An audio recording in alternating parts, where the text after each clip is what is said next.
Hey everyone, welcome to Wax Pack Wisdom. I'm Jake T. O'Donnell. Today I'm going to share the single card that I won in the REA auction that ended on Sunday night. Shout out to REA. I won the auction on Sunday night. They invoiced me first thing Monday morning. I paid, and the card was on my doorstep Tuesday afternoon from New Jersey. Obviously not a far distance to go, but that is real service. So thank you to REA. They're great. So I'm going to share the card that I won in a minute. Just wanted to mention off the top, thank you to everybody who watched my video from the White Plains show last weekend. Thank you to everybody who commented, who reached out about it. It's great to hear from my friends in the vintage YouTube community, vintage card YouTube community, who are really excited for me. It means a lot. And it's like our second most viewed video that we've ever done. Picked up a lot of new subscribers, so welcome. To everybody who's new here. I love to rip wax. I love to share my collecting journey, and I love to talk about the history of baseball through the cards we love. And that's kind of what I'm going to talk about with the pickup that I had today. And just wanted to mention, I hope folks had a chance to watch at least the replay of John 3D80's kids live stream of the end of the auction with Mike Petty and Tony Southern Collector and Oddball Rick, and it was I watched it the next day. It was thrilling. And if you haven't heard this and you don't know, Mike Petty came home with a pretty huge Honus Wagner card. So go back and watch that. And Tony, I would mention, I think he won a few things, but the big thing was those signed Burke Ross cards to get a signed Larry Doby for his collection. So I was really thrilled for him too. So shout out to those guys. Congrats. Great stuff. I swam in a bit of the cheaper end of the swimming pool. I only picked up one card. I did win one card, but it was a player that I've wanted one of their cards for a long time, and for a very specific reason. So I hail from the Granite State, the state of New Hampshire. There are not a lot of guys that were born in New Hampshire or grew up in New Hampshire that have played in the big leagues. There are a few through the years. I'll just mention kind of right off the top that my high school teammate and one of my best friends as a teenager was Jeff Locke, who pitched several years in the majors, mostly with the Pirates, 1 or 2 years, I think, with the Marlins, and was an all-star in 2013. He was a second-round pick of the Braves in 2006, and possibly the best pitcher in the history of New Hampshire high school baseball. It was so amazing to watch him grow up and become that guy. And shout out to Jeff, who's such a great guy, and I still keep in touch with him. But there have been others. Mike Flanagan was a former Cy Young winner in the American League, the late Mike Flanagan. He actually was a classmate of my dad's in high school in Manchester, New Hampshire. And, a bunch of other guys through the years. But without looking it up, can you answer me this question? Who has the most career at-bats in the history of the big leagues of anybody who was born in the state of New Hampshire? Now, your answer to that question might be Carlton Fisk, but that would be wrong, because Carlton Fisk was not actually born in New Hampshire. Carlton Fisk grew up, spent his formative years, all of his years, in the small town, western New Hampshire, of Charlestown, New Hampshire. But he was not born there. He was born over the Connecticut River, over the border, in Bellows Falls, Vermont, which was the closest hospital. And there's a whole thing about how when he was inducted into the Red Sox Hall of Fame in the late 90s, on his plaque it said, native of Vermont. And he was very insistent and said, no, I'm not from Vermont. You have to change this and fix it. So it cost the Red Sox $3,000 to redo the plaque.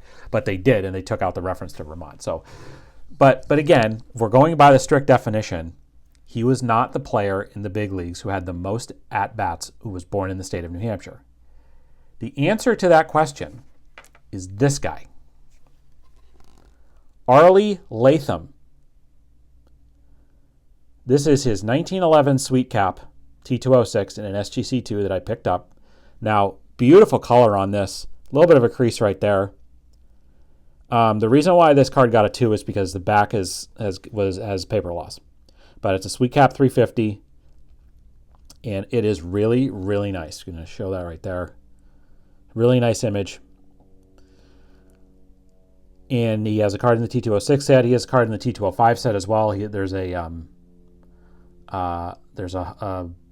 Hassan double folder, right? The cards on the sides with the image in the middle. He's got one of those too.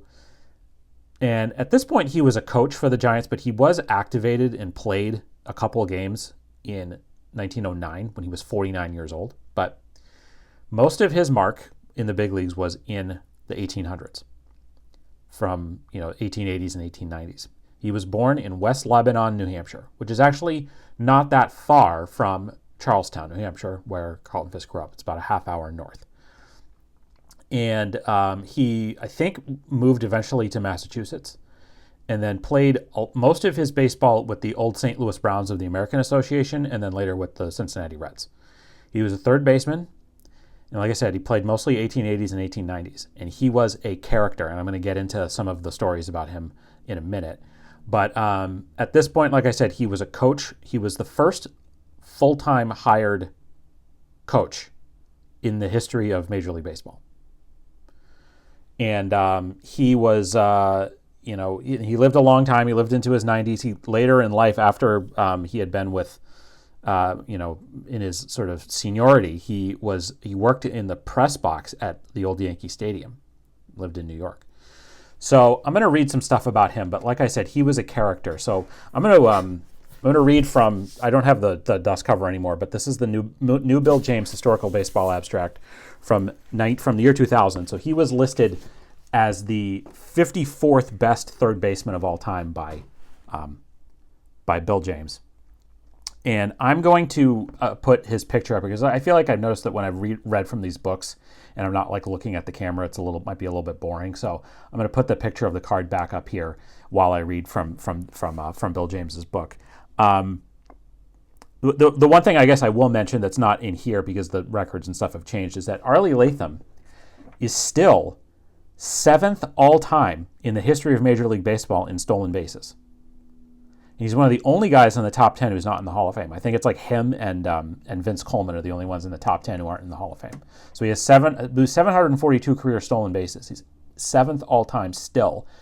And what's interesting is that there are 4 years of his time in the American Association that they don't have records for. So he probably had more, but they don't have. But based on what the records they have is that he did get that many. So again, like I said, he was a character. And I'm going to read from the Bill James New Historical Baseball Abstract from 2000. He was the oldest man ever to steal a base at age 49. He was a cocky little leadoff man. He was one of the biggest stars of Charles Comiskey's St. Louis Browns of the 1880s. In those days, teams didn't carry coaches, so players would stand on the sidelines doing coaching duty. Latham from outside third base would yell insults at the pitcher, trying to distract him from his pitching. As a bench jockey, actually a sideline jockey, he was clever, funny, rude, and extremely loud. He was a clown, a mimic, and a natural antagonist. One of his techniques was to run up and down the third baseline while the pitcher was in mid-delivery, screaming at him all the way. The third base coach's box was created to prevent him from doing this. So Arlie Latham is the reason why there is a third base coaching box. There's a lot of stuff. There's maybe some unsavory stuff about him too from his life and career, but I'm just going to kind of focus on some of the stuff that's in here. In the 1885 exit, so he was involved in like the first like kind of World Series between I believe the champion of the American Association and the champion of the National League in 1885. And it was considered an exhibition series. In the exhibition series, which is now somewhat optimistically represented as the first World Series, Latham evaded a tag by Cap Anson by doing a mid-air somersault over Anson's outstretched glove. In 1887, Latham set off a firecracker under third base during a game. He had been accused twice by Comiskey of falling asleep at third base. He set off the firecracker, he said, to keep himself awake.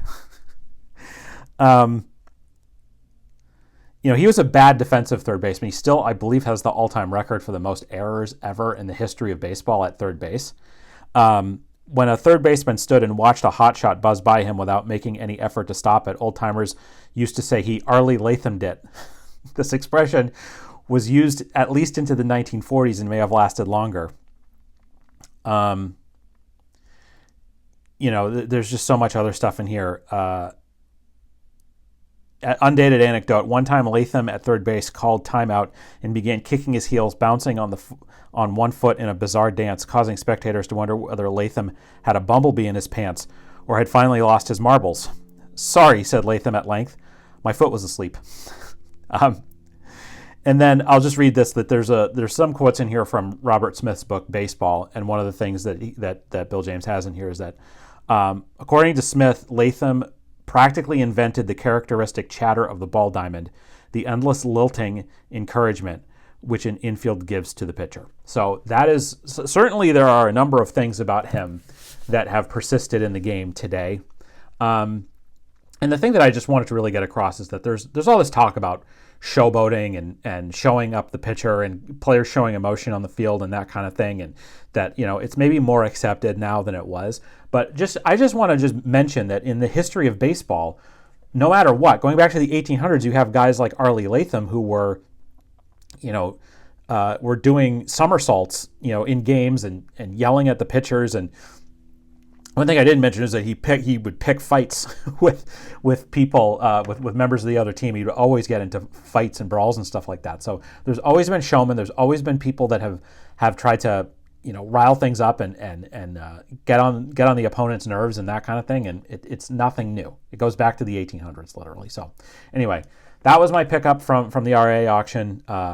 Getting this Arlie Latham card. The guy, and the reason why I wanted it again was really because of the fact that he has the most at-bats in history of anybody from my home state of New Hampshire. I had also bid on a Red Rolf card. Red Rolf is like right up there. He might be second all-time in at-bats from guys from the state of New Hampshire. He was born in New Hampshire, at least. He was from Pennacook, New Hampshire originally, which is a town that I have some connections to. He played at Dartmouth. He later coached at Dartmouth, and he was a member of, I think, like 5 or 6 Yankees World Championship teams in the 30s and into the 40s. He was a third baseman on those teams, so he played third base opposite Lou Gehrig on the other side, and was around for the early years of Joe DiMaggio and that kind of thing. So I was bidding on a Diamond Stars card of his, and it didn't end up going for a lot, but I just, I'll maybe pick one of his up some other time. So that's it, pretty much all I had today. Check out again that video from White Plains if you haven't yet. I ripped a pack of 2025 Topps Series 1 to celebrate opening day. I'm going to post this on Thursday, which is opening day, so good luck to everybody and their teams on opening day. 59 Topps Friday, as usual. This Friday, it's a big one. We're leading off with a huge star, one of the last really big stars in the sort of base card set that we have left in the series, and it's one that I was really honored to write this week, so please do check that out. Saturday, I will be at the Northeast Card Expo show in Quincy. I'll be there in the morning, so if you're going to that show, keep a lookout for me. I will probably be there right around the time it opens. That's a really good show. It always is. There's a lot of good stuff there, vintage, everything. It's always a crowded show. Definitely, if you're in the area and you can go check that out, it's a really solid show. So, so that's it. So thanks very much for watching. Please check out where to follow us on all social media channels. Check out our list of nonprofits and charities. Check out our ComC store. And please leave us a comment on this video. Let me know what you think of Arlie Latham. Who is the best player or the player with the most at bats from your home state? Let me know in the comments, and let me know if you have any other cards. Please subscribe as well. We picked up a lot of new subscribers from the last video. We really appreciate that. So, or from the White Plains video. So, okay, thanks very much for watching, and we'll see you next time on Wax Back Wisdom. Take care.